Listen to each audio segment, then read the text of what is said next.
The Immolation raid, the first one using the Wyvern Dreadnought hull, is here, and I want to go through the 1201 target for as low repair as I can get. But before I do, I want to make sure that you all go into your game, go into the Settings and Effects tab, and turn on Projectile Explosions and Particle Effects.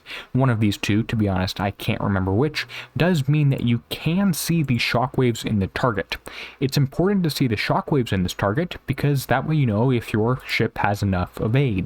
And while we're playing along here, try and count the shockwaves my fleet gets. If you ever get shockwaved, that probably means that you need more evade, as shockwaves are the primary guaranteed, or I guess primary method of getting damage in this target. Now the path to this one kind of does exist, because this is an entry point fixed target, which we do not always see in the 01, 03, 05 version of these raid particular targets. What I'm going to do is go through and engage the turrets that I can kill relatively easily, and that's for kind of outranging others, getting in dead zones and stuff like that, and that's basically the target. The first thing was to kill the one solo turret just on the very bottom of the target right here, and I'm going to loop up, get the one short range guy that I just killed, and the dead zone of two more. I'm also making sure I'm out of the dead zone of the turret cluster at the top, because that's going to be the next thing. And this top turret cluster, I'm going to have to make sure I engage and avoid damage from the kind of top right turret cluster. So the issue is the top right one here is that it has some guaranteed damage from the launcher, which means you have to get close to this guy. No shockwave there. There was a shockwave on the second round right there, which means I probably need more evade on the fleet, which should be possible given I have no armor and intend to outfit the rest of these guys with D5 EV, even though I am running a Sea Serpent's crew. Okay, now let's go ahead and jump in towards the center.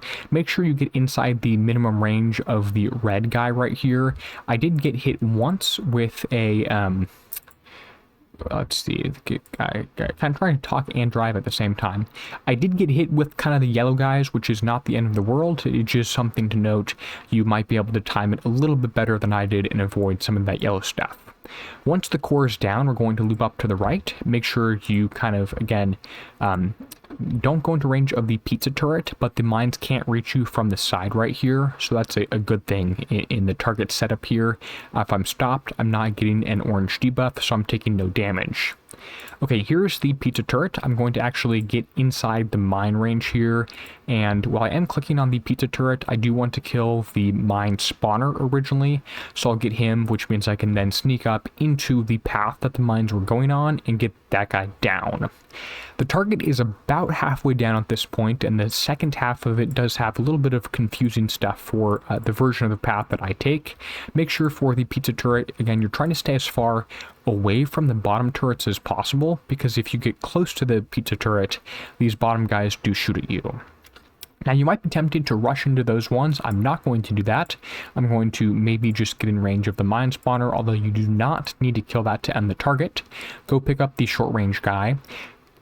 If I did not mention it, you generally want to make sure to stay stopped in this target, because while stopped, your splash has a plus 100%. In other words, your splash range of the I hit a turret, I can hit things now twice as far away from that one stopped turret. Okay, let's actually go ahead and loop back in and get the splash, or the turret, the mine spawner, because I don't want him messing with me at all here. And we're going to go ahead and jump in close and get into the minimum range. To do that, you have to kind of spin a little bit. Let's see if I can spin and get into the minimum range of the blunderbuss on the side here, which I was able to do, which means I can stay right here and shoot at these three turrets. And again, with the splash increase from staying stopped, I can do damage to all three of those guys at once. And unfortunately that guy didn't quite go down, so I might take one or two shots from him, but the retreat bar didn't change, so I don't think I actually took any damage.